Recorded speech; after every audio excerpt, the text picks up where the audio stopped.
not share it right away. First, let's start to talk a little. I know it's a brief conversation, but let's talk about how stablecoins can help this kind of movement of networks, societies, startup societies, and the likes. Okay. First of all, a little about me. I'm an entrepreneur and a KOL here in Brazil. I've been in the blockchain movement since the 20s, the beginning of the 20s, but I'm a software engineer with a lot more time on the table. I have a master thesis on the Military Institute of Engineering here in Brazil, being a software developer and a researcher for 20 years with a specialization on distributed computing. I took interest on blockchain around the beginning of the 20s, as I just said. I dropped all of my life to work with blockchain and deal with blockchain technology. And I ended up being one of the authorities here in Brazil as a KOL about blockchain. Not like magic coins and get rich KOL, but a blockchain authority kind of KOL. And I also founded a company which is called Oxus Finance, which is a company that right now operates cross-border transactions using stable coins as a kind of rail to settle international remittances of money. So far, so good, guys. Okay, I got a little bit of lag while I'm watching you guys, but if you're hearing me just fine, then it's okay. So, why it is interesting to think about stable coins and network societies, startup societies, network states, this kind of movement that we are dealing with here. It may seem kind of redundant, but we more often than not, we end up going back to Balaji. And I was taking a look at this article from Balaji where he starts to lay some of the groundwork for network states. And one of the first definitions that Balaji gets us right after he states that a network state must have a clear leader is that it must has an integrated cryptocurrency. It is even I didn't remember that Balaji was so specific about it being a cryptocurrency. I recall it something about a network state should have its own economic means to trade and to deal with economic aspects of the society.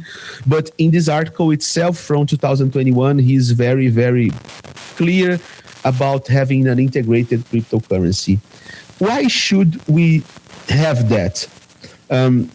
You guys are from all around the globe, but there is a recent like this kind of news meme that sometimes viralizes around the social media. It was about a guy who was trying to withdraw $2,000 from his bank account to buy a motorcycle for his son. It was, if I recall, it was in Europe. I don't remember the country, but he was trying, perhaps Germany. He was trying to withdraw $2,000 from the bank account. He was going to buy like a motorcycle for his son. And the bank didn't want to allow him to withdraw the money. You're going to buy the motorcycle. Well, but where is the receipt? Which is the motorcycle? Where is the birth certificate of your son? And like all of this parade of questions and this like all of these step gaps to prevent these guys from withdrawing like $2,000. You're not even talking about $10 million laundering schemes. I'm talking about this guy's money, like his everyday money. So we are living on a time where money is being weaponized as a means to control people. Money is not more only about economy. Money is about politics. It's about how do we enforce behavior on citizens by enforcing monetary policies, tax policies, fiscal policies, stuff like that. So if you're trying to arrange a group of people to achieve sovereignty, and you are trying to do that starting with people that currently are residing inside of geographical nation states, then surely if this movement threatens the sovereignty of the nation state itself, it is not going to let that sheep. So you must have means to preserve the sovereignty of your movement. And if you are solely operating on the money of and on the compensation systems, which is more important than money, I'll dive into that a little later. But if you are operating under the monetary machine of another sovereign state, which you want to detach from, you really have a hard time to try to detach yourself, because all of the rules around how money can move, how money can be spent, all of these rules will be tailored to dwindle your efforts. You'll not be able to succeed.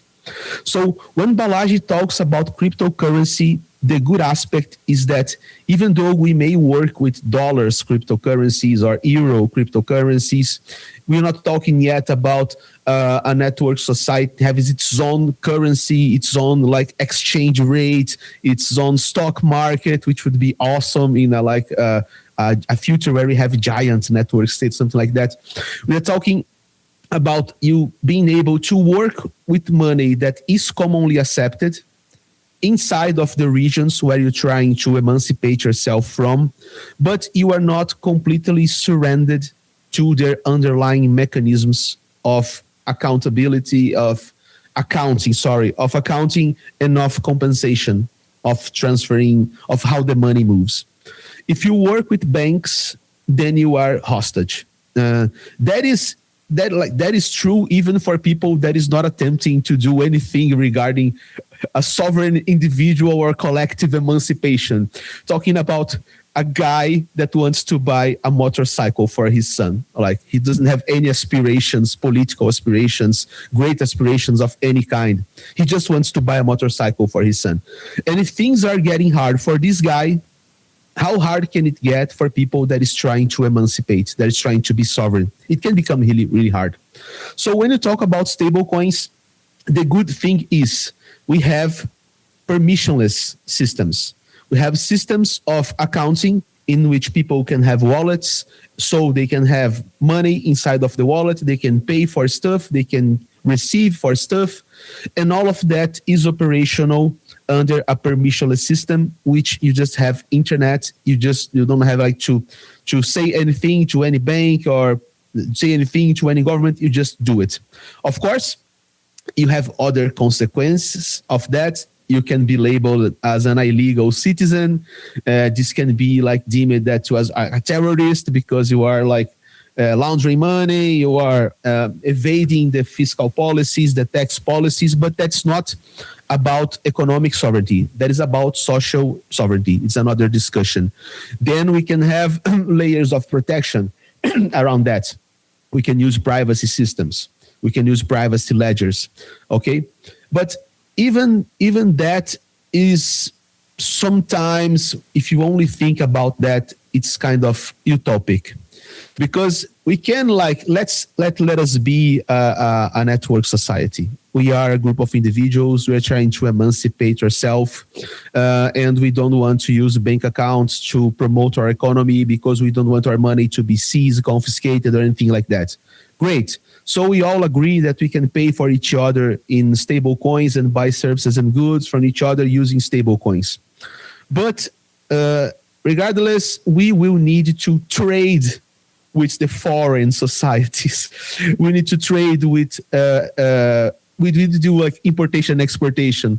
Nobody here is planting rice, so we need to buy rice so we don't starve. Like, where do we get our rice from? Perhaps the seller of this rice is not willing to accept stable coins as a means of payment. So it is not enough to have a mechanism in which you can resolve the internal aspects of your economy. You must also have the means of conversion to receive money from an outside system and send money to an outside system. That is where we are still reliant on banking rails. That is the kind of stuff my company do. Not trying to promote it to you guys. That's not the. It's just that that's the subject that I'm like getting a hold of. But you must have means to convert the stable coin to fiduciary money, which is the traditional term we use. It's not a good translation because stable coins are also fiduciary, but you translate like stable coin money to traditional banking money or USDT, USDC to USD. And then people can be paid and people can pay you. These rails exist, all right? And it is important that you establish boundaries on a network state as to where you stop using your native cryptocurrency, be it like USDC, we borrowed USDC, or we made our own stable coin, which is pegged by USDC, and we can try to invest that money, get some collective yield for the society. There are lots of arrangements you can do that, but you must have a boundary where we say, how do we translate our money to systems which we need to trade with, be it sending or receiving money, that do not accept USDT or SDC. This can involve conversions from stablecoin to its underlying fiduciary money, or even it can be about making exchange rates to other currencies. So in my mind, an ideal setup would be these, at least some representatives of the network society should have yet banking accounts and economic setups on the traditional world, but these guys should be how can you say, protected against exposition so they can help money move in and out. But once money is in, then you can make a wallet, and everything that is settled internally can be settled on stablecoins.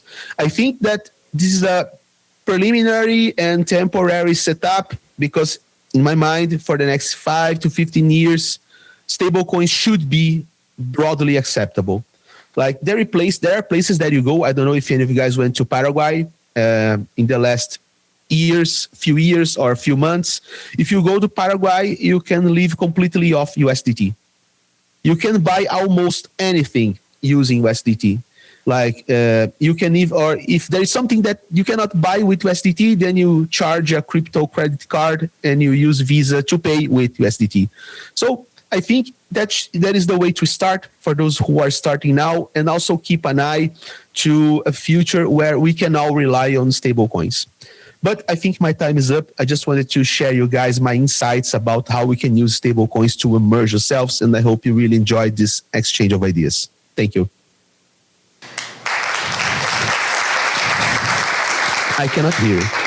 Thank you, Casta. We are going to open for some questions from the audience.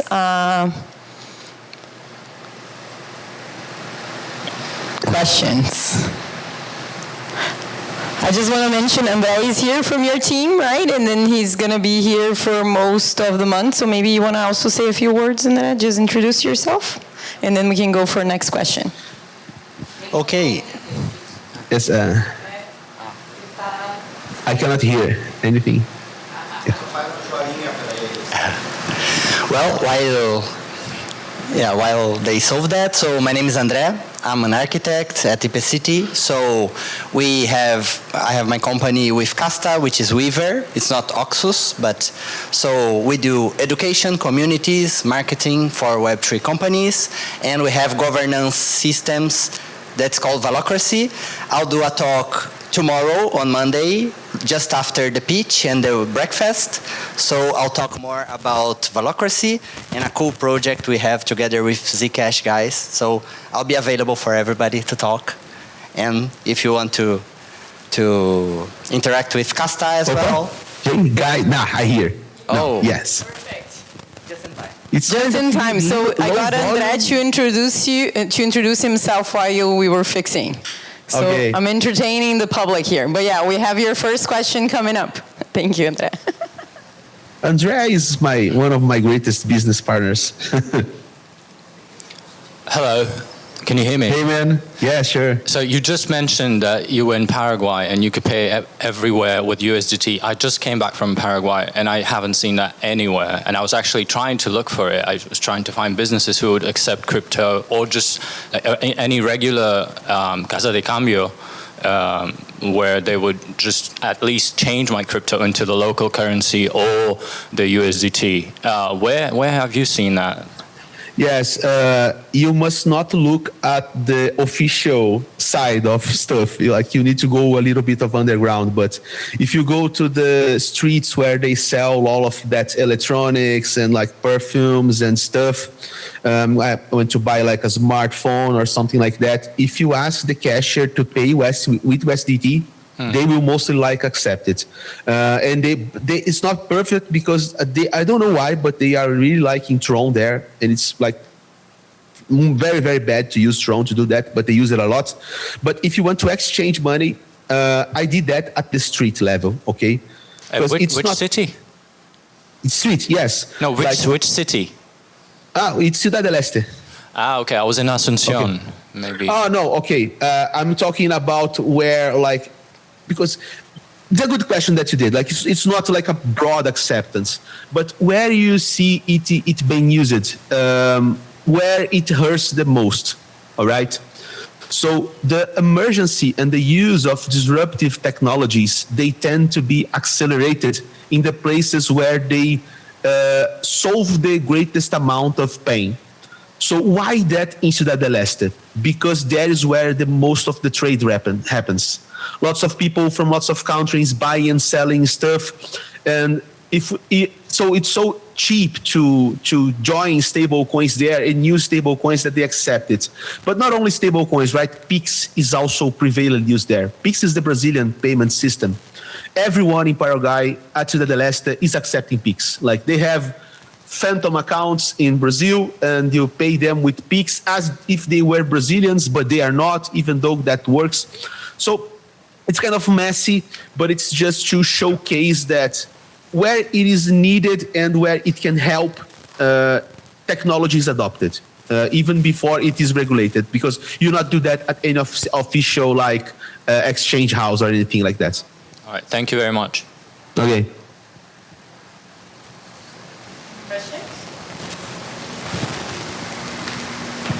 Hi, Casta. Regarding intentional societies, what do you think about a synthetic cryptocurrency regarding that particular environment? Well, Instead of just using a stable coin. Sure. Like a new cryptocurrency or like our own cryptocurrency, something like that. Precisely. Precisely. The problem is if you didn't need to trade with foreign parties, it would be easier.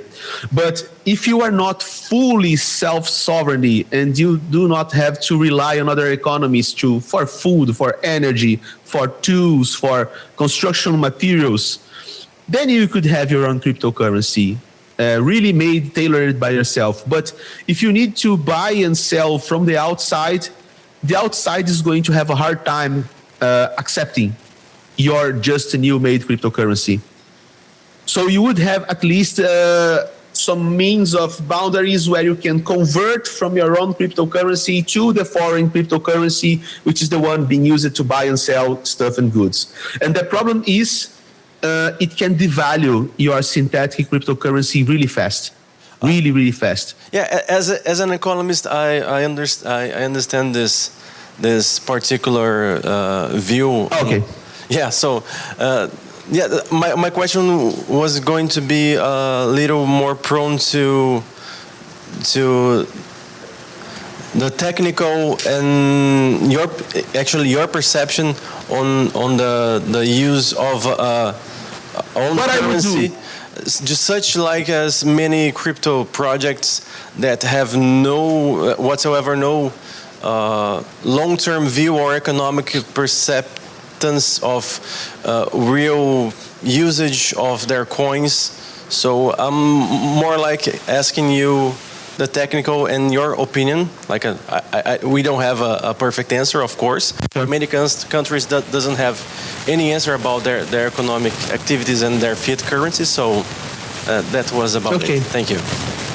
If I was the leader of this particular network society, and as Balaji says, the leader takes some quite big decisions, what I would do, I would start using USDT, USDC, first day one. Start just using stable coins. Hong Kong-like. Yes, just use it. Because the thing here is we are not yet fully organized. We are not yet like doing anything real. We're just organizing ourselves. So let's just use what currency we have that is the most stable. But once we really start to grow and we really start to have some, let's say, presence and trading and things are happening, then I would shift from using USDT and USDC to using a self-made stablecoin, but that is pegged by USDT and USDC. So kind of like Ondo Finance, where you have USDY, which is an Ondo Finance stablecoin, which is pegged by T-bills, treasury debt from the United States. So it generates yield. And this would start as a stablecoin that buys up American debt, or it can be like American, Chinese, and buy like treasury bills. Use that as an underlying pegging mechanism for this stablecoin so it can like preserve its value. And as it evolves, this basket of underlying debt can evolve to basket of goods, land, precious metals, like industrial mechanisms, anything of sort. So I would eventually try to evolve to a cryptocurrency that can be synthetic, okay, but that it is perfectly aligned with the productive capacity and the wealth of the underlying network state, which is issuing the stablecoin. Thank you very much for your answer. Okay, I hope you like it. One more. Hey, Casta, Joe here. Yes, hey man. Hey man. I'd like to hear your thoughts on. We just had a talk about privacy and stablecoins and some concerns about that. So how are you dealing with this on your project? Yes. In our project, like Oxus Finance itself, it is a fully regulated project. Like it is, let's adopt all of the banking rules and stuff like that. So in this particular endeavor, there is really no space for let's talk about privacy or self-sovereignty. It is not that I dislike privacy. It is just that this is the project that we were able to raise funds and to deal. So that's what we have to work right now. But I think that even being a regulated project, of course, like if the authorities come to my door and ask for information about one of my clients, I will have to provide that information. I'll have no choice. But as I'm dealing with stable coins for my clients, there is one thing I cannot do. I cannot confiscate money on the behalf of any authority. Not because I don't want to comply, but because it is impossible. Because the way that we custody money for the clients that are using is like abstracted self-custody. So I literally don't have the mechanisms to comply with freezing assets commands or confiscation commands. So we try to bring some of the benefits of blockchain in this project, but it's more about bringing speed and lowering the cost of the transaction than to attempting to bring sovereignty.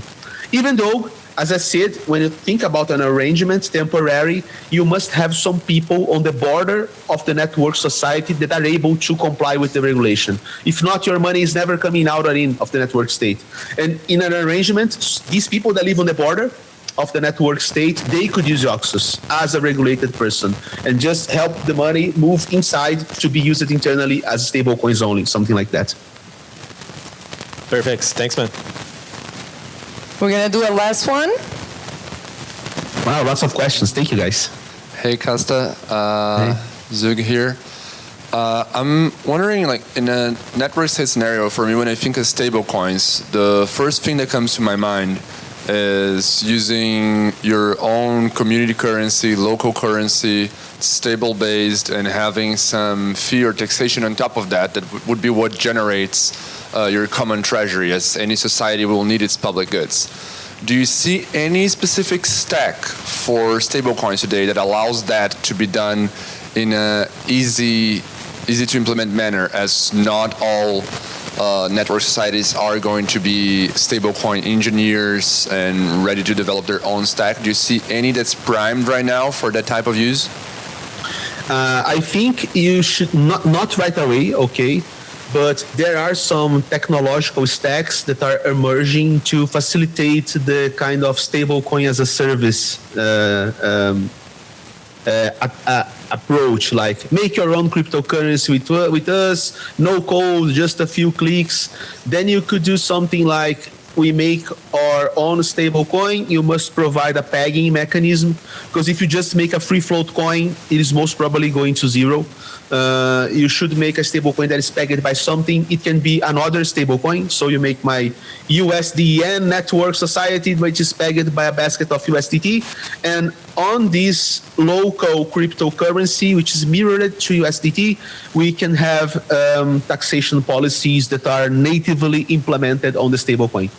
If you're not able to do that, what you can do is that everyone agrees to use the same wallet, the same software wallet, and these software wallets on top of the blockchain applies the taxation, but that could be like easily evaded by those who are not good faith actors of the society, and that should happen when it scales. It's really hard to keep selecting individual human beings forever as things grow. Thank you so much, Casta. Our time is up. We are super excited you join us this year again. Thank you so much for your time. Thank you, guys. Next year, I'll be there personally. Bye-bye.